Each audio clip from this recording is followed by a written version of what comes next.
It happened without warning. No buildup, no preparation. Just one confirmation and suddenly, everything shifted. Prince William has revealed that Princess Anne will stand where Camilla was originally meant to be at the coronation. A quiet change on paper, but inside the monarchy it's nothing short of seismic. Because positions in royal ceremonies aren't accidental, they are power. And this one? It rewrites everything we thought we knew. Before we go deeper into what this really means for the royal family, make sure to subscribe so you don't miss a single update. The announcement didn't echo through grand halls or arrive wrapped in ceremony. It slipped into public awareness with a precision that made it even more unsettling. Because those who understand the monarchy know nothing of this magnitude is ever casual. Every position, every step, every placement during a coronation is mapped with intention long before the world ever sees it. And for that reason alone, William's confirmation didn't just raise eyebrows, it raised questions that no one inside the palace could easily answer. Camilla had always been part of that carefully constructed plan. Her placement was not decorative. It was deliberate, designed to reinforce her role, her standing, her proximity to the center of royal authority. To stand in that position is to be seen in a certain way, not just by those present, but by history itself. It signals trust, influence, legitimacy, and removing her from that space is not simply a change, it is a redefinition. One that shifts how power is perceived within the monarchy's most symbolic moment. What makes it even more striking is how suddenly it appeared to happen. Insiders, those closest to the intricate planning of the coronation, were caught off guard not because they didn't expect change, but because of the scale of it. Conversations reportedly halted. Adjustments began immediately, but beneath those adjustments was something far more difficult to contain: uncertainty. Because if a position as significant as this could be reassigned, then what else was subject to change? And who was truly making those decisions? This was not a minor alteration dressed up as necessity. It carried the unmistakable weight of strategy. Because replacing Camilla with Anne sends a message that extends far beyond the ceremony itself. It introduces a new dynamic, one that reshapes the balance of visibility and influence at the very heart of the monarchy. Anne, known for her unwavering sense of duty and quiet strength, represents something entirely different. Her presence in that position does not just fill a space, it transforms its meaning. And transformation in an institution built on tradition is never accidental. The deeper realization, the one that lingered behind every reaction, was that this decision had not been made overnight. It could not have been. Moves like this are not impulsive, they are calculated, discussed, weighed long before they are revealed. Which means this shift was set in motion well before the public ever became aware of it. And if that is true, then the real story is not the announcement itself, it is what led to it. The quiet conversations, the unseen tensions, the moments where decisions were shaped long before they were spoken. Because beneath this single confirmation lies something far more complex. A series of choices, alliances, and perspectives that have been building beneath the surface of the monarchy for far longer than anyone is willing to admit. And now, for the first time, those hidden layers are beginning to show, not through words, but through action. But why would Anne be chosen to replace Camilla in such a critical moment? To the public, it may look like a simple adjustment, just a shift in position. But within royal tradition, placement is everything.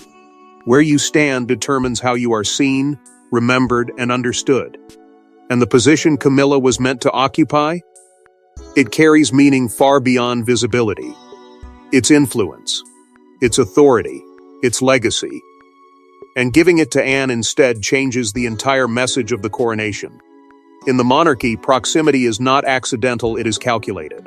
Every step forward, every place assigned within a ceremony, reflects an invisible hierarchy that speaks louder than any title ever could. Those closest to the center are not just participants, they are symbols of trust, power, and legitimacy. To stand in a specific position during the coronation is to be placed within the story of the crown itself. It defines how history will remember you, not just as an individual, but as part of the monarchy's evolving narrative. And that is why this shift carries such weight. Because it is not simply about who stands where, it is about what that placement communicates to the world. Originally, Camilla's role in that position was unmistakable in its intent. It was designed to solidify her standing, to reinforce her authority in a moment that would be watched, analyzed, and remembered globally. Her presence there would have sent a clear message: continuity, stability, and acceptance within the highest level of royal structure. It would have affirmed her position not just beside the king, but within the deeper framework of influence that defines the monarchy's inner circle. But removing her from that space interrupts that message. It replaces certainty with ambiguity, and in doing so, it forces a reinterpretation of everything that position was meant to represent. Then comes Anne, and with her, the symbolism shifts entirely. Because Anne does not carry the same narrative. She represents something different, something quieter, yet far more deeply rooted in the monarchy's foundation. Her presence is not about validation or reinforcement. It is about duty. Consistency, a lifetime of service that has rarely sought recognition, but has earned it nonetheless. Placing Anne in that position does not simply fill a gap, it redefines the meaning of the space itself. It transforms it from a statement of constructed authority into one of earned trust.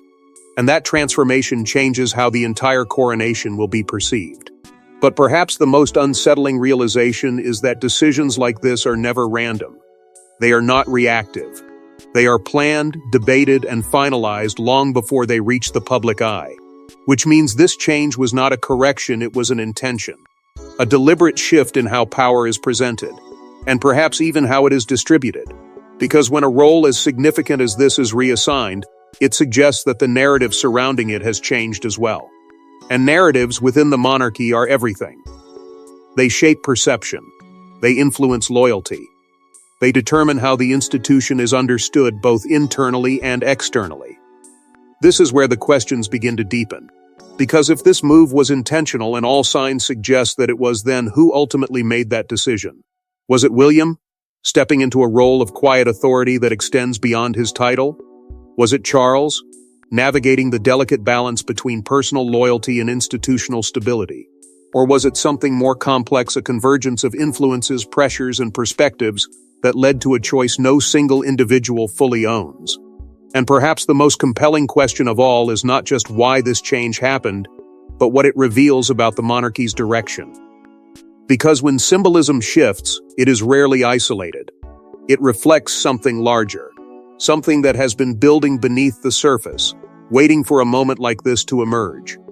To understand this shift, we need to look at the two women at the center of it all. Two women, two paths, two completely different relationships with the crown. Camilla, long surrounded by controversy yet now firmly placed within the monarchy's inner circle. Anne, the silent powerhouse, respected, disciplined, and unwavering in duty. And now, in a moment meant to unify the monarchy, one is being elevated, while the other is being quietly repositioned. But this isn't just coincidence, it's contrast. For decades, Anne has existed in a space that rarely demands attention, but consistently earns it. She is not the face of reinvention, nor the center of spectacle. Instead, she represents something far less visible, yet far more enduring: duty without distraction. Her loyalty to the crown has never been questioned, not because it has been tested publicly, but because it has been proven quietly, repeatedly, over time. She does not seek influence, she embodies it. And within the palace, that distinction matters more than any title ever could. Camilla's journey, by contrast, has been anything but quiet. Her presence within the monarchy has been shaped by scrutiny, by narratives that have shifted over time, and by a position that had to be carefully constructed rather than naturally inherited. Her authority, though now firmly established, carries with it the memory of how it came to be. It is recognized, but not always without hesitation. Accepted, but never entirely without context. And that context lingers, shaping how she is perceived both inside the palace and beyond its walls. This is where the contrast becomes impossible to ignore, because Anne's influence is rooted in consistency, decades of service that require no explanation. Camilla's influence, while real, is tied to a narrative that has had to evolve, adapt, and sometimes defend itself. One represents certainty, the other, complexity. And in a moment as symbolic as the coronation, that difference becomes more than personal, it becomes political. Within the inner circles of the monarchy, This distinction is understood with a clarity that rarely reaches the public. Anne commands a level of respect that does not rely on visibility. It exists in the way decisions are received, in the weight her presence carries even when unspoken. There is a trust in her role that feels unshakable, not because it has been declared, but because it has been earned over time.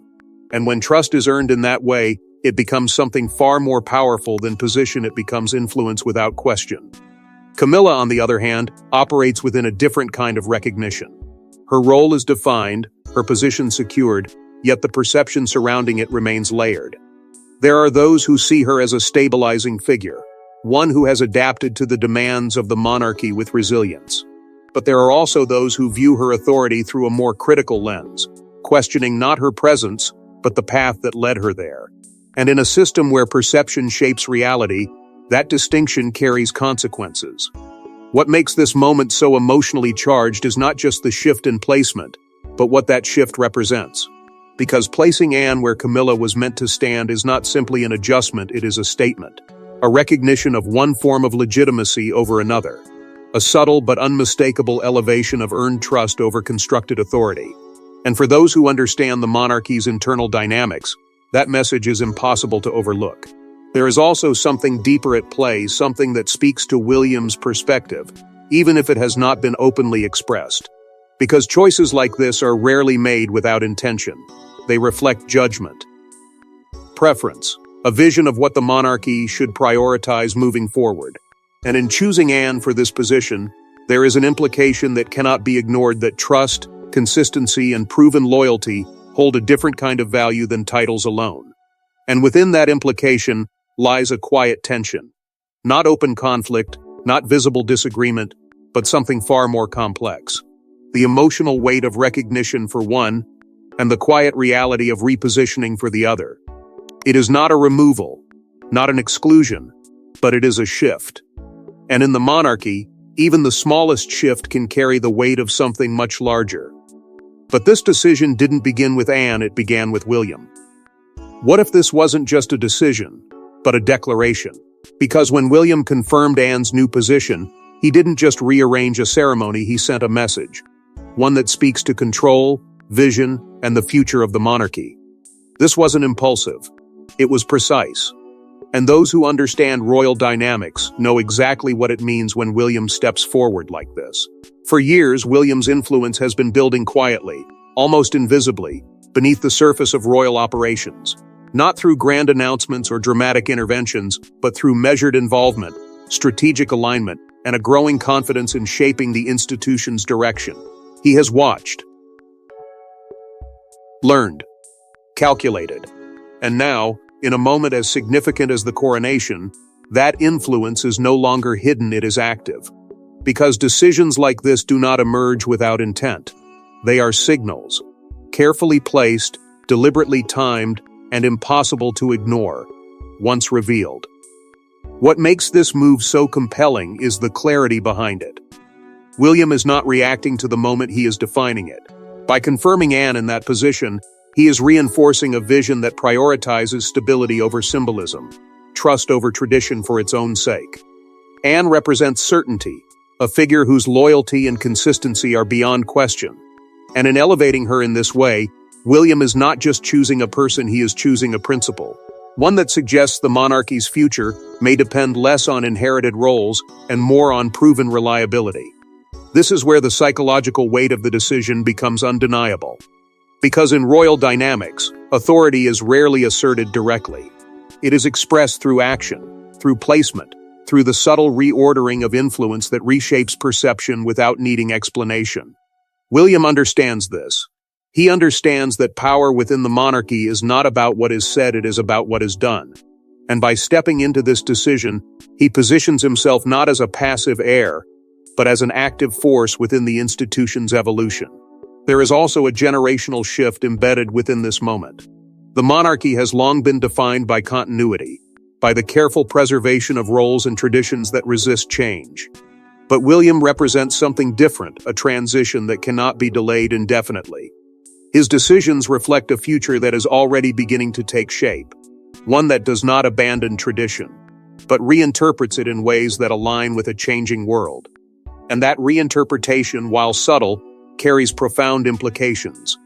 Because once the next generation begins to shape the present, the balance of influence inevitably shifts. Yet within that shift lies tension. Because William's vision, however calculated, does not exist in isolation.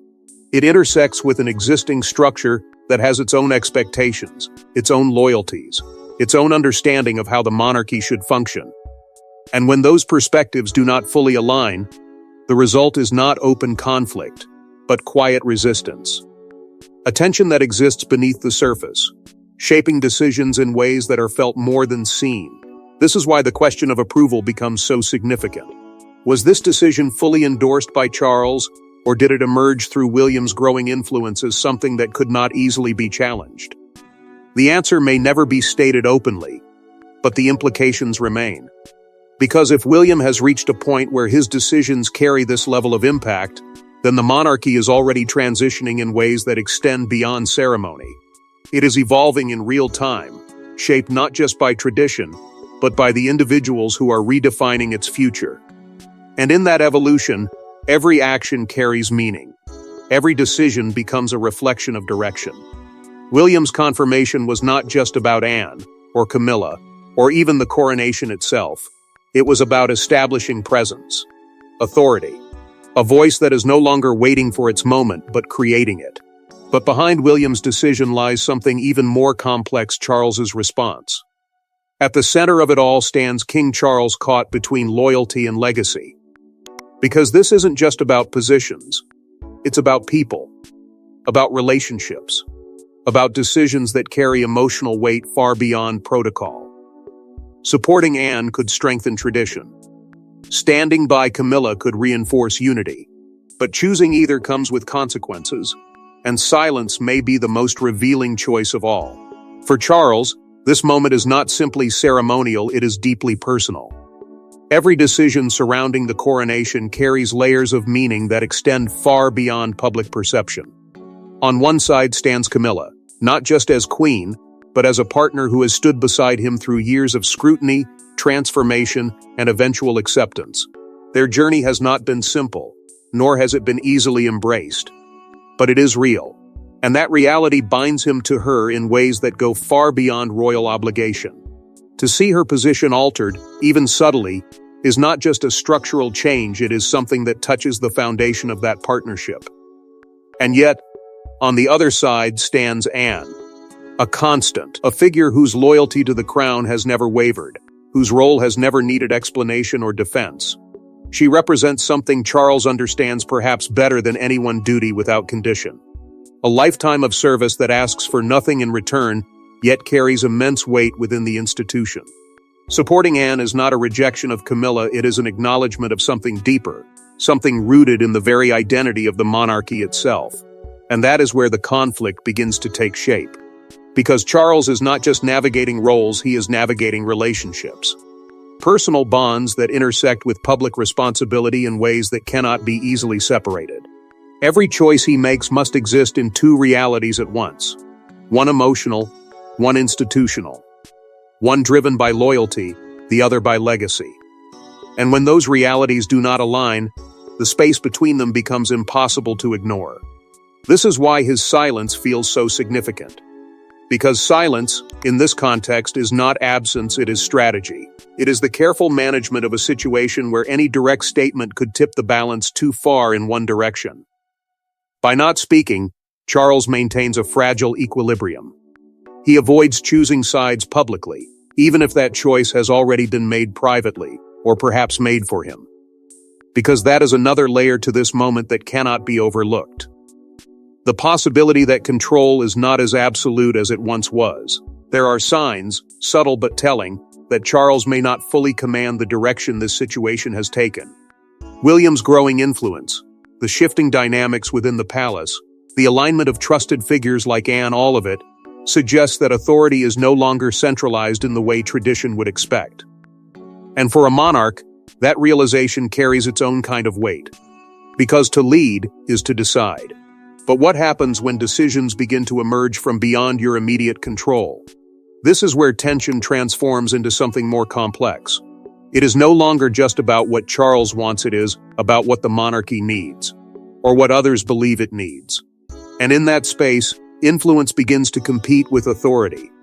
Quietly, subtly, but undeniably, the lines between who leads and who shapes direction start to blur, creating a dynamic that is both delicate and unpredictable. Charles must maintain unity. That is non-negotiable. The monarchy cannot afford visible fracture, especially in a moment as significant as the coronation. And yet, beneath that unity, the reality is far more layered. Decisions like this do not disappear once the ceremony ends. They linger. They shape future interactions, future choices, future perceptions of power within the royal family. What makes this moment so powerful is not what is being said, but what is being managed. The restraint, the careful positioning, the unspoken understanding that every move now carries consequences that extend far beyond the present. Charles stands at the center of it all, not as a figure of certainty, but as a figure navigating complexity in real time. And as that complexity deepens, one thing becomes increasingly clear. This is not a singular moment. It is part of something larger, a shift that is unfolding slowly, quietly, but with undeniable impact. But inside the palace, reactions weren't just emotional, they were divided. Behind closed doors, the reaction was immediate and far from unified. Some saw the move as necessary, others saw it as dangerous. Because when positions change, power shifts. And within the palace, power is everything. Advisors, aides, and insiders began quietly aligning themselves, not with individuals but with visions of what the monarchy should become. What followed was not open conflict, but something far more controlled and far more revealing. Conversations that would normally remain routine took on a sharper edge. Words were chosen more carefully. Silences lasted longer, because everyone understood what was at stake, even if no one said it directly. This wasn't about a single decision. It was about what that decision represented, and where it might lead next. On one side, there were those who viewed Anne's placement as a stabilizing force. To them, this was not disruption, it was correction. A return to something solid, dependable, unquestioned. Anne represented continuity in its purest form, untouched by controversy, grounded in decades of service that required no explanation.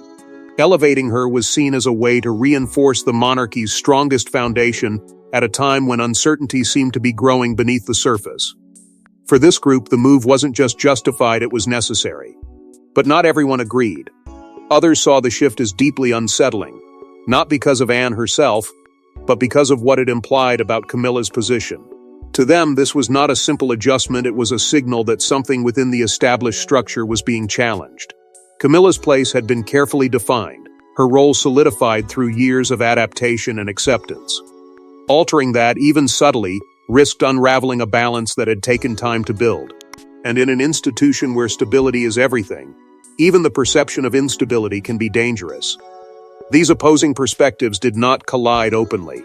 Instead, they formed quiet factions, each interpreting the situation through their own understanding of what the monarchy needs to survive. And survival, in this context, is not just about tradition, it is about perception. Because the monarchy exists not only as an institution, but as an idea. And once that idea begins to shift, even slightly, the consequences can extend far beyond the palace walls. Strategic conversations began to unfold in private spaces, away from public view. Not emotional, not reactive, but calculated. Each discussion focused not on the present moment, but on its implications. How would this be perceived? What message does it send? And perhaps most importantly, what comes next?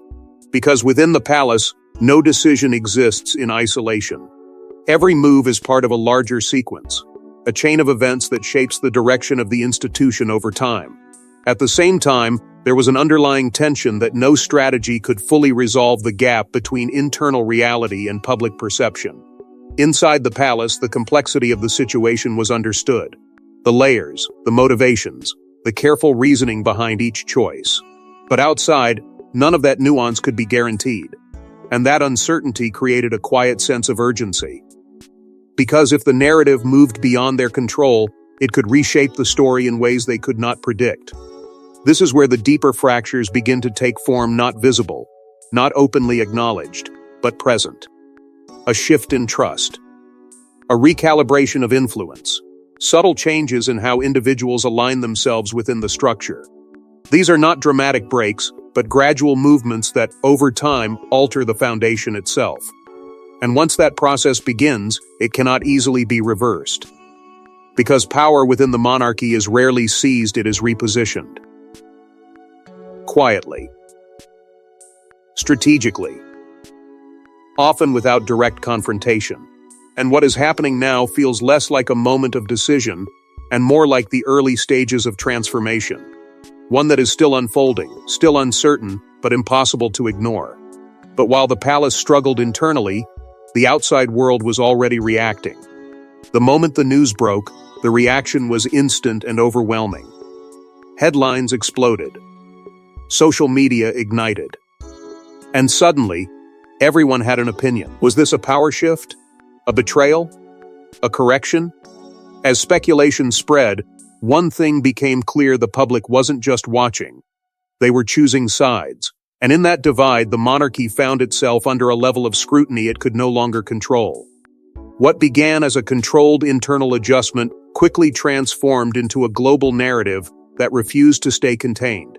News outlets moved fast, faster than the palace could anticipate, dissecting every detail with increasing intensity.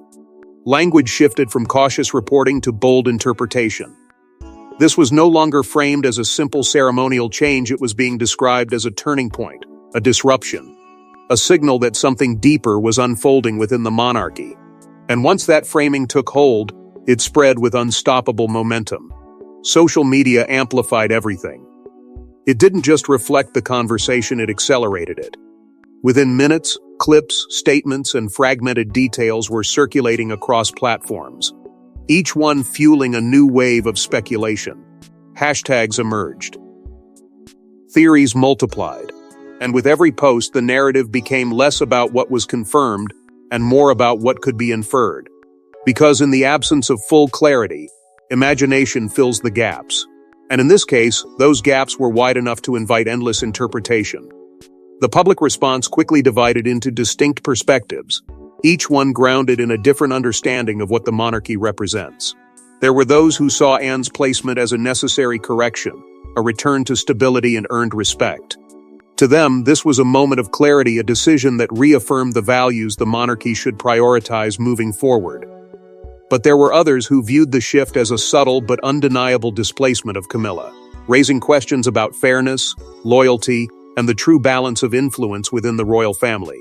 And as these perspectives clashed, the conversation grew louder, more intense, more impossible to ignore. Royal experts, commentators, and longtime observers began to analyze the situation with a level of depth that extended far beyond the surface.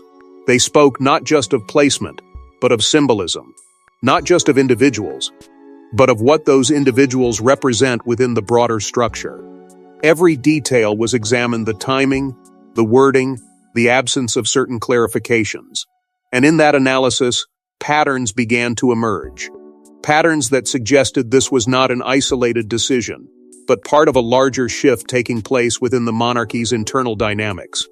Conflicting narratives gained traction simultaneously, each one convincing in its own way. Some framed William as a strategic leader, shaping the future with calculated precision.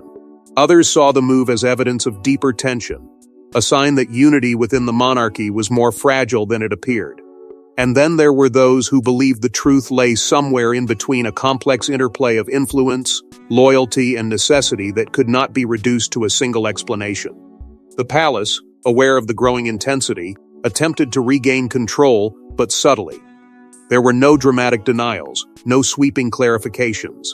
Instead, messaging remained measured, carefully constructed to maintain composure without feeding speculation. But this time, control felt different. Because the story had already moved beyond official channels. It was being shaped in real time by voices outside the palace's influence. And once that happens, control becomes something you manage, not something you own. What made this moment even more powerful was its global reach. This was no longer just a domestic conversation. It had become an international focus, with audiences around the world interpreting the shift through their own perspectives, their own expectations of what the monarchy should represent. And with that global attention came a level of pressure that could not easily be contained or redirected. And just when speculation reached its peak, new details began to emerge. What if this wasn't about preference, but protection? Because as more details surface, a deeper reason begins to take shape. One that suggests this decision wasn't just strategic, it was necessary. Something behind the scenes forced a change. Something that made keeping Camilla in that position impossible. And if true, it could redefine everything we thought this coronation represented. As the initial shock began to settle, a different kind of conversation quietly emerged, one that moved beyond speculation and into something far more unsettling. Because the deeper analysts, the ones who look past headlines and into patterns, began noticing something unusual. This wasn't just a shift in placement. It carried the marks of urgency, subtle, controlled, but unmistakable. The kind of urgency that doesn't come from preference but from pressure. There were whispers of discussions that never reached the public. Conversations held behind closed doors, involving figures who rarely appear in the narrative but often shape it. These were not routine adjustments. They were deliberations. Careful, deliberate, and possibly tense. And the more those whispers surfaced, the clearer it became this decision may not have been optional. It may have been unavoidable. At the center of this growing theory lies a difficult question. Were there concerns surrounding Camilla that could not be addressed publicly? Not scandal, not something overt, but something significant enough to alter her position at the most symbolic moment of the monarchy's modern era. Because removing her from that role does not just change perception, it prevents something from being reinforced. And prevention, in a structure as controlled as the monarchy, is never taken lightly. Anne, in this context, begins to take on a different meaning. Not just as a trusted figure, but as a stabilizing force placed deliberately to counterbalance something unseen. Her presence reassures. It grounds the moment. It redirects attention away from what might have been questioned, towards something that feels solid, unquestionable, safe. And that shift from uncertainty to stability may have been the very objective behind the change. What makes this theory so compelling is not just what it suggests, but what it avoids. Because if this decision was indeed made to prevent a larger issue, then the real story is not what we are seeing. It is what we are not. The absence of explanation, the careful language, the refusal to elaborate beyond what is necessary. These are not signs of clarity, they are signs of containment. And within that containment lies tension. Because protecting the institution often requires withholding information, while the public, driven by curiosity and investment, pushes for transparency. That balance between protection and exposure is one the monarchy has always struggled to maintain. And in moments like this, where the stakes are higher than ever, that struggle becomes even more pronounced. The emotional weight of this possibility cannot be ignored. Because if this decision was made to shield something larger, then it transforms the narrative entirely. It is no longer about who stands where, it is about what needed to be avoided. What risk was deemed too great? What consequence could not be allowed to unfold in full view of the world? And those are questions that do not have simple answers. What remains most powerful is the uncertainty itself. The sense that something deeper is at play, something just out of reach, shaping events in ways that are felt but not fully understood.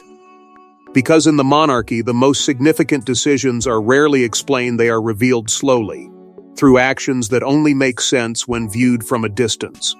And perhaps that is where we stand now. Not at the end of the story, but at the edge of something still unfolding. A moment where the visible shift is only the surface of a much larger movement beneath it. One that may take time to fully emerge, but has already begun to reshape everything around it. But even with these revelations, one question still remains: what does this mean for the future? The coronation hasn't even happened yet, and already, history is being rewritten. Because this isn't just a change in position, it's a change in direction. A glimpse into a monarchy that may no longer operate the way it once did. And as William steps forward, Anne rises, and Camilla steps back, one thing becomes impossible to ignore. The future has already begun shifting. What we are witnessing is not a moment, it is a turning point. The kind that doesn't announce itself loudly, but unfolds quietly, reshaping everything beneath the surface. Anne's elevated role is not temporary, not incidental. It carries implications that stretch far beyond the coronation itself. Because once someone is placed in a position of that significance, it redefines how they are seen, how they are trusted, and how they are relied upon moving forward. And Anne, with her decades of unwavering duty, now stands not just as a participant, but as a symbol of something the monarchy may be leaning toward once again. Stability rooted in proven loyalty. At the same time, William's presence in all of this cannot be separated from the outcome. His influence is no longer subtle, it is shaping decisions that alter perception at the highest level. And with each move, each confirmation, each shift in alignment, a clearer picture begins to form. This is a monarchy that is gradually transitioning, not through declarations, but through action. William is not waiting for the future, he is defining it. And in doing so, he is establishing a new kind of authority, one that is built not just on inheritance, but on direction. But where does that leave Camilla? That question lingers, unanswered yet impossible to ignore. Her position has not been removed, but it has been reframed. And in the monarchy, reframing can be just as significant as removal. The certainty that once surrounded her role now carries a layer of complexity that cannot be undone. Every future appearance, every position, every decision will now be viewed through a different lens. Not because she has changed, but because the structure around her has. What makes this moment even more powerful is how it is being received beyond the palace. Public perception is shifting, slowly but undeniably. There is a growing recognition of what Anne represents, a renewed appreciation for consistency over spectacle. At the same time, there is increasing attention on how decisions are made, who influences them, and what they reveal about the monarchy's direction. The public is no longer just observing, they are interpreting. And that interpretation shapes the institution in ways that cannot be controlled. Traditions that once felt immovable are now being examined with a new level of awareness. Not rejected, not dismantled, but questioned. And once questioning begins, change follows. Not immediately, not dramatically, but inevitably. Because tradition, to survive, must adapt. And what we are seeing now may be the early stages of that adaptation, a monarchy finding its balance between what it has always been and what it needs to become. Yet for all the clarity this moment provides, it also introduces uncertainty. Because change, even when necessary, creates space for tension. Questions about future roles, future decisions, future alignments begin to surface. And those questions do not disappear once the ceremony concludes. They remain, shaping the path forward in ways that are still unfolding. What remains most compelling is the sense that this is only the beginning, that what has been set in motion cannot easily be reversed, that beneath the surface of tradition, something new is quietly taking shape. Not replacing the past, but redefining how it is carried forward. And in that redefinition lies both possibility and risk. Because in the monarchy, power is never just inherited, it's repositioned. And this may be the moment everything changed. Thanks for watching. Please don't forget to like and subscribe, and we will see you in next one.